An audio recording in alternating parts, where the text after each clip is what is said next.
Hai mai morso una patatina croccante, dorata, perfetta fuori e morbida dentro, chiedendoti che cosa ha di speciale?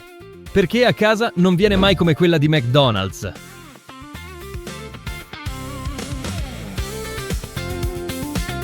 Ora immagina di scoprire che le patatine surgelate McCain che trovi nel freezer del supermercato nascono nello stesso universo industriale che rifornisce il colosso del fast food. Ed ecco la sorpresa! Questa patata non viene semplicemente tagliata e congelata. Prima di finire nella confezione, viene selezionata nei campi, lavata su scala industriale, pelata con il vapore, tagliata da getti d'acqua ad alta pressione, sbollentata, asciugata, prefritta, surgelata rapidamente e controllata. Tutto questo per non deluderti quando aprirai il sacchetto a casa. Non è soltanto una patata tagliata e infilata nel freezer.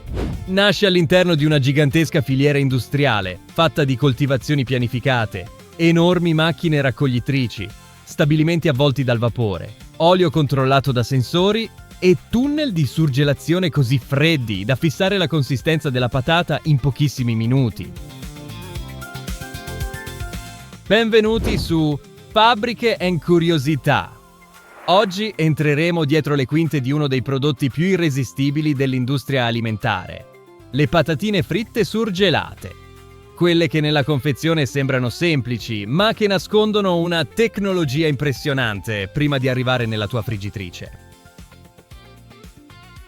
Aziende come McCain, Lamb Weston e Simplot hanno contribuito a trasformare questo bastoncino dorato in un'industria globale. Producono patatine surgelate per supermercati, ristoranti e servizi di ristorazione in numerosi paesi, alimentando un mercato che, più di ogni altra cosa, pretende una cosa sola: uniformità. E se nell'episodio precedente abbiamo visto che per produrre i Doritos il mais deve diventare impasto, triangolo e croccante miscela di spezie, qui la sfida è diversa: prendere una patata naturale, irregolare e piena di variazioni e trasformarla in bastoncini quasi identici, con lo stesso colore, la stessa consistenza e la stessa croccantezza. Ogni bastoncino deve avere dimensioni simili, lo stesso colore, una consistenza uniforme e un comportamento prevedibile quando entra nell'olio bollente. Quindi iscriviti subito a Fabbriche in Curiosità, perché la domanda di oggi è semplice e irresistibile. Come può una patata coperta di terra, strappata dal suolo da macchine enormi, trasformarsi in un bastoncino dorato, croccante e quasi identico alle migliaia che escono ogni giorno da uno stabilimento? Tutto comincia molto prima dello stabilimento, nei campi. Ma non lasciarti ingannare, la coltivazione destinata all'industria delle patatine fritte surgelate non è un semplice terreno pieno di patate comuni. È un'operazione pianificata con estrema precisione. Ogni dettaglio del suolo, dell'acqua, della varietà e della raccolta può stabilire se quella patata diventerà un bastoncino perfetto oppure verrà scartata ancora prima di entrare nella linea di produzione. Vista dall'alto, la coltivazione sembra un tappeto verde attraversato da file perfette. Sottoterra, migliaia di patate crescono nascoste, aumentando di volume in silenzio. Ed è qui che emerge una delle grandi curiosità di questo processo. Non tutte le patate sono adatte a diventare patatine fritte surgelate. Per l'industria, la patata ideale deve essere allungata, soda, ricca di sostanza secca e povera di zuccheri. Può sembrare un dettaglio, ma cambia tutto. Una patata troppo ricca di zuccheri può scurirsi eccessivamente durante la frittura. Una patata con troppa acqua può diventare molle e fragile. Una patata troppo piccola produce bastoncini corti, fuori standard. Per questo i produttori scelgono varietà specifiche, selezionate per garantire lunghezza, consistenza e resa. L'industria cerca patate capaci di formare bastoncini lunghi, regolari e resistenti, perché ogni centimetro conta quando milioni di pezzi attraversano lo stabilimento. Più uniforme è la materia prima, minori sono gli scarti durante il taglio. Più facile diventa controllare il colore in frittura e maggiore è la probabilità che ogni confezione abbia un aspetto simile. Anche il terreno fa parte di questa ingegneria. In molte zone di produzione, le patate crescono meglio in suoli ben drenati, aerati e poco compatti. Immagina la patata come un prodotto che deve svilupparsi sottoterra senza essere schiacciato, deformato o danneggiato. Se il terreno è troppo duro, può crescere storta. Se ci sono pietre, può subire tagli. Se l'irrigazione non è adeguata, la crescita diventa irregolare. E se piove troppo nel momento sbagliato, la raccolta può trasformarsi in una corsa contro il tempo.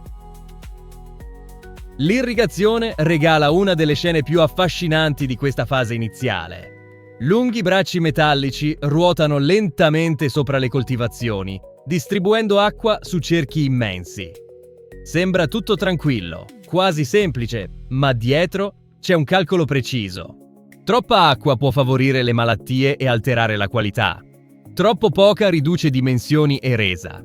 Lo stabilimento ha bisogno di patate grandi, sane e prevedibili. Il campo diventa così la prima fase della linea di produzione, solo che si trova a cielo aperto. Prima ancora che queste patate vengano estratte dal terreno, molti parametri sono già stati controllati.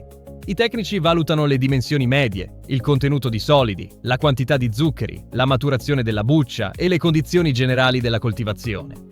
In alcuni casi, prima della raccolta, vengono prelevati i campioni per prevedere come si comporterà quel lotto dopo il lavaggio, il taglio, la prefrittura e la surgelazione. Può sembrare eccessivo analizzare una patata quando è ancora nel campo, ma immagina di scoprire troppo tardi che intere tonnellate non raggiungeranno il colore giusto in frittura. Quando arriva il momento della raccolta, lo spettacolo ha inizio. Macchine enormi avanzano lentamente lungo le file, sollevando la terra come se stessero aprendo il terreno. Passano al di sotto, smuovono il suolo, estraggono i tuberi e convogliano tutto su nastri vibranti che scuotono il materiale per separare le patate dalla terra, dalle foglie e dalle piccole zolle. È quasi come osservare un gigantesco setaccio in movimento. L'aspetto sorprendente è che la raccolta deve essere abbastanza potente da estrarre tonnellate di prodotto dal terreno, ma anche abbastanza delicata da non danneggiarlo. Una patata urtata, tagliata o schiacciata può creare problemi in seguito. Un danno che nel campo sembra minimo può scurirsi più avanti, compromettere l'aspetto del bastoncino o far scartare quella patata durante l'ispezione. Per questo bisogna controllare la velocità delle macchine, l'altezza delle cadute sui nastri e persino la movimentazione all'interno dei camion. Ed ecco un'immagine potente: camion caricati con montagne di patate appena raccolte. Ogni cassone porta una parte del raccolto verso una nuova vita industriale. Ciò che pochi minuti prima era sepolto sottoterra diventa ora la materia prima di una filiera globale, capace di rifornire supermercati, ristoranti, fast food e grandi catene della ristorazione. Ma anche il trasporto richiede attenzione. Le patate non possono essere trattate come pietre. Se cadono da altezze eccessive, possono subire danni interni. Se restano troppo a lungo esposte a condizioni sfavorevoli, possono perdere qualità. Se il lotto contiene patate fuori standard, lo stabilimento lo scoprirà più avanti. Per questo, ancora prima di raggiungere l'industria, ogni camion rappresenta una scommessa sulla qualità del raccolto. C'è poi un altro aspetto curioso. La patata perfetta per la frittura non è necessariamente quella più bella che sceglieresti al mercato. Al supermercato molte persone osservano la buccia e l'aspetto generale. Per l'industria, invece, conta ciò che la patata offre dopo il taglio e la frittura. Una patata grande, allungata e ricca di solidi, può valere più di una patata tonda e bella, perché produce bastoncini lunghi, si dora meglio e perde meno acqua. Ecco perché le patatine fritte surgelate nascono da una quantità sorprendente di scienza invisibile. Prima della confezione, del freezer, dell'olio bollente o della friggitrice ad aria, nei campi si combatte una battaglia silenziosa per ottenere il tubero giusto. L'industria non cerca patate qualsiasi, cerca patate dal comportamento prevedibile, capaci di attraversare vapore, lame, acqua calda, olio, surgelazione e trasporto senza perdere consistenza, colore e forma. E se ti sta appassionando scoprire questa trasformazione fin dalle radici, lascia subito un like, perché la croccantezza finale comincia mesi prima, quando la patata è ancora nascosta sottoterra. Dopo la raccolta, i camion proseguono verso lo stabilimento o verso le aree di stoccaggio. Le patate sono ancora sporche, irregolari e segnate dal campo, ma nella fase successiva affrontano una trasformazione impressionante. Tonnellate di patate grezze entrano da un lato e, poco dopo, bastoncini chiari e uniformi avanzano verso il cuore dello stabilimento. Quando i camion arrivano allo stabilimento, la patata sembra ancora molto lontana da quel bastoncino dorato che trovi nella confezione. È coperta di terra, con residui di foglie, zolle e piccole pietre nascoste. È proprio qui che l'industria compie una selezione rigorosa. Separare ciò che può diventare una patatina fritta surgelata da ciò che non è adatto a proseguire. La prima cosa che colpisce è la scala. I camion scaricano tonnellate di prodotto nelle aree di ricevimento e le patate iniziano a muoversi attraverso canali d'acqua o larghi nastri trasportatori. L'acqua attenua gli urti e stacca lo sporco più grossolano. Sembra soltanto un lavaggio gigantesco, ma serve anche a proteggere le patate. Fin dall'inizio, appositi sistemi di separazione eliminano pietre, zolle dure e materiali raccolti insieme al prodotto nei campi. È un passaggio essenziale, perché anche una piccola pietra può danneggiare macchinari, lame e tubazioni. In uno stabilimento a ciclo continuo, un solo corpo estraneo può fermare l'intera linea. Poi arriva il lavaggio intensivo. Le patate attraversano getti d'acqua, tamburi rotanti e spazzole industriali che rimuovono la terra rimasta aderente alla buccia. La scena è impressionante. Migliaia di patate ruotano, si urtano delicatamente tra loro e perdono l'aspetto del prodotto appena estratto dal terreno. Quando la buccia pulita emerge, lo stabilimento può individuare macchie, tagli, parti verdi e difetti.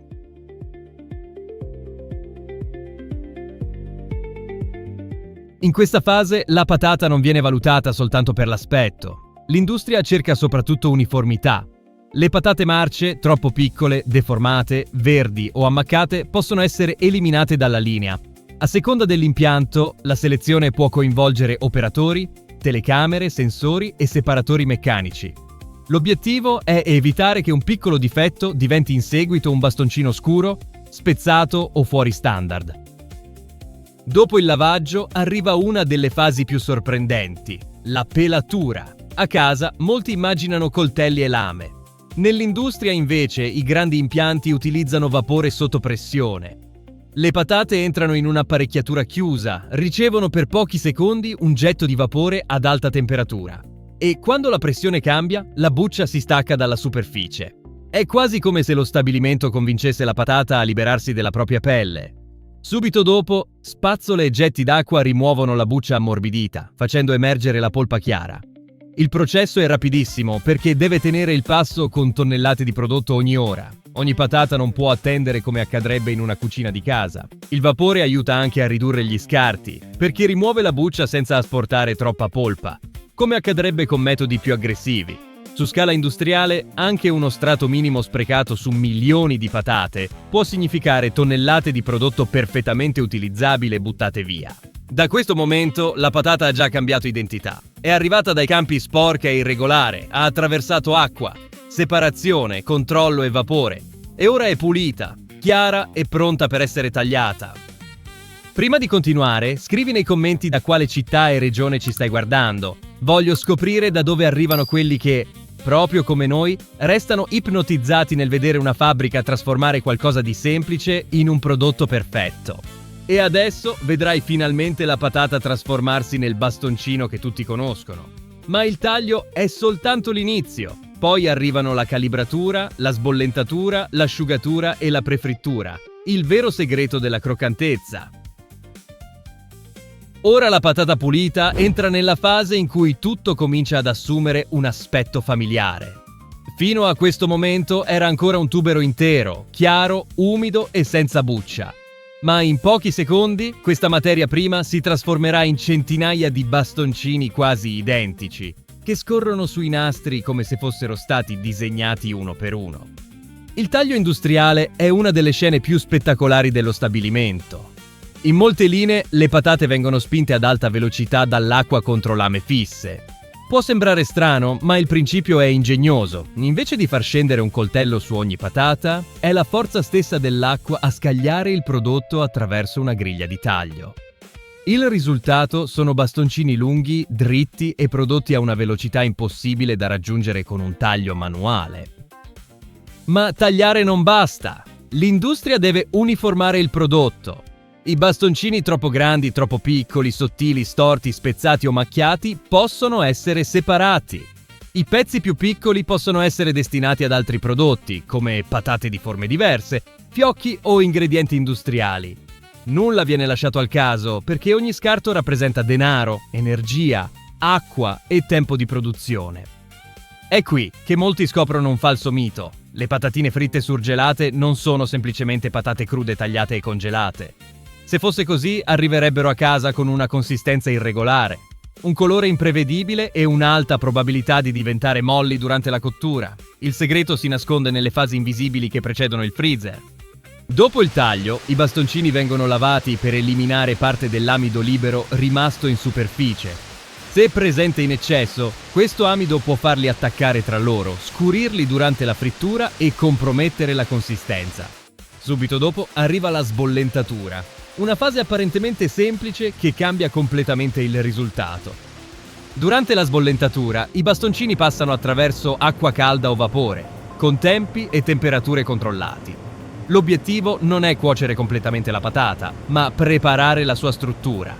Questa fase aiuta a eliminare gli zuccheri superficiali, uniformare il colore, ridurre le reazioni indesiderate e avviare una lieve trasformazione della consistenza. È come se lo stabilimento impartisse al bastoncino una prima regola: dovrai dorarti nel modo giusto. Dopo la sbollentatura, i bastoncini passano all'asciugatura. Può sembrare una fase secondaria, ma è una delle principali responsabili della croccantezza. L'aria calda circola intorno al prodotto per eliminare l'umidità superficiale. Se i bastoncini entrano nell'olio ancora troppo bagnati, la frittura perde efficienza, aumenta il consumo energetico e la consistenza finale ne risente. L'industria deve preparare la superficie a formare quella crosta dorata che tutti cercano. Poi arriva la fase più sorprendente, la prefrittura. Sì, le patatine surgelate vengono solitamente fritte in parte prima di finire nella confezione. Passano nell'olio caldo per un tempo preciso, sufficiente a creare uno strato esterno, avviare la doratura e sviluppare il sapore senza completare del tutto la cottura. Per questo, quando le metti nella friggitrice ad aria, nel forno o nella friggitrice tradizionale, non partono da zero. Stanno completando una storia iniziata dentro lo stabilimento. Ora pensa alla scala di tutto questo. Non stiamo parlando di una piccola porzione. Parliamo di nastri carichi di bastoncini, olio che circola in impianti industriali, filtri che rimuovono le particelle, controllo costante della temperatura e lotti enormi che attraversano pochi secondi decisivi. Un errore minimo in questa fase può compromettere intere tonnellate di prodotto. E c'è un dettaglio curioso: l'uniformità visiva che trovi nella confezione non è casuale. Lo stabilimento cerca bastoncini di lunghezza simile, dal colore chiaro e dalla superficie regolare, perché il consumatore associa queste caratteristiche alla qualità. Anche le grandi catene della ristorazione dipendono da questo standard. Quando un'attività serve migliaia di porzioni al giorno, ogni lotto deve comportarsi allo stesso modo. Le patatine devono cuocere rapidamente, dorarsi in modo prevedibile e offrire ogni volta la stessa sensazione di croccantezza. È per questo che le aziende globali delle patatine surgelate sono cresciute così tanto. Non vendono soltanto patate, vendono prevedibilità. Vendono un prodotto capace di partire da un campo, attraversare uno stabilimento complesso, viaggiare surgelato e arrivare comunque a una consistenza simile in cucine molto diverse tra loro.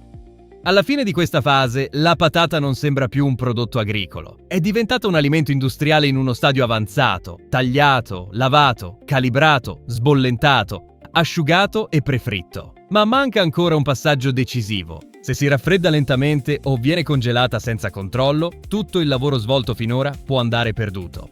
Nella fase successiva, i bastoncini entrano in tunnel a temperature estreme, dove lo stabilimento deve surgelare rapidamente ogni singola unità per preservarne la consistenza, evitare che si formino blocchi compatti e preparare il prodotto a viaggiare in tutto il mondo. Dopo la prefrittura, la patata è ancora calda, delicata e vulnerabile. Ha già la sua forma, un primo colore e uno strato esterno pronto a diventare croccante. Ma se il bastoncino si raffredda lentamente, parte della consistenza può andare perduta e le patatine rischiano di attaccarsi tra loro. Per questo, la fase successiva è una delle più importanti dello stabilimento: la surgelazione ultra rapida. I bastoncini avanzano sui nastri fino a raggiungere tunnel a temperature estremamente basse, dove correnti d'aria gelida circolano ad alta velocità. L'obiettivo è surgelare ogni singola unità separatamente, evitando di trasformare tutto in un unico blocco compatto. Questo processo rapido aiuta a preservare la struttura creata nelle fasi precedenti e mantiene i bastoncini ben separati all'interno della confezione. È per questo che quando apri un sacchetto a casa puoi versarne una porzione senza dover spezzare una massa congelata. La scena è quasi cinematografica. Un nastro carico di patatine dorate entra in un tunnel gelido e dall'altra parte ne esce un prodotto stabile, compatto e pronto per affrontare il viaggio. In pochi minuti quel bastoncino nato nei campi, passato attraverso vapore, lame, acqua calda e olio, viene ora protetto dal freddo. Ma il lavoro dello stabilimento non è ancora finito. Dopo la surgelazione, sensori, telecamere e operatori continuano a controllare il prodotto. I bastoncini spezzati, troppo scuri, troppo chiari o fuori misura possono essere eliminati. In alcune linee, appositi rilevatori cercano eventuali corpi estranei prima del confezionamento. L'obiettivo è chiaro: ogni confezione deve offrire lo stesso standard, che finisca in un supermercato, in un ristorante o in una grande attività di ristorazione. Durante il confezionamento tutto avviene rapidamente. Le macchine dosano la quantità corretta, pesano automaticamente il prodotto, sigillano i sacchetti e sistemano le confezioni nelle scatole. Può sembrare soltanto la fase finale, ma l'imballaggio protegge anche dall'umidità, dalle bruciature da freddo, dalle contaminazioni e dalla perdita di qualità. È l'ultima barriera tra lo stabilimento e il consumatore. Ed è qui che entra in gioco una regola che non può essere infranta: la catena del freddo. Dallo stabilimento al centro di distribuzione, dal camion al supermercato, dal magazzino al freezer, le patatine devono restare sempre surgelate. Se si scongelano e vengono poi ricongelate, i cristalli di ghiaccio possono aumentare di dimensione. La consistenza può deteriorarsi e il risultato finale non sarà più lo stesso. La croccantezza che sembra nascere nella tua friggitrice ad aria dipende in realtà da un intero viaggio a temperatura controllata. Ed è proprio questo l'aspetto più incredibile. Le patatine fritte surgelate sono uno degli esempi migliori di come l'industria trasformi un alimento semplice in un prodotto dal risultato prevedibile. La patata resta una patata, ma l'esperienza che arriva al consumatore nasce dall'unione di agricoltura, ingegneria, logistica, controllo qualità e temperature estremamente basse. Quindi, la prossima volta che prenderai una confezione dal freezer, ricordalo: quei bastoncini hanno iniziato il loro viaggio nascosti sottoterra, sono stati raccolti da macchine gigantesche, hanno attraversato uno stabilimento di estrema precisione e sono arrivati al supermercato viaggiando sempre surgelati. Se ti è piaciuto scoprire questo processo dall'interno, iscriviti a Fabbriche in Curiosità e scrivi nei commenti quale fase ti ha sorpreso di più: la coltivazione, la pelatura a vapore, la prefrittura o il tunnel di surgelazione. E dopo aver visto tutto questo, riuscirai ancora a guardare una confezione di patatine surgelate con gli stessi occhi? E se pensi di aver già visto tutto, allora non immagini nemmeno lo stabilimento che abbiamo mostrato nel nostro ultimo episodio. Lo trovi già sullo schermo? Clicca e vieni con me a scoprire un altro segreto nascosto qui su Fabbriche and Curiosità. Un grande abbraccio, ti aspetto lì!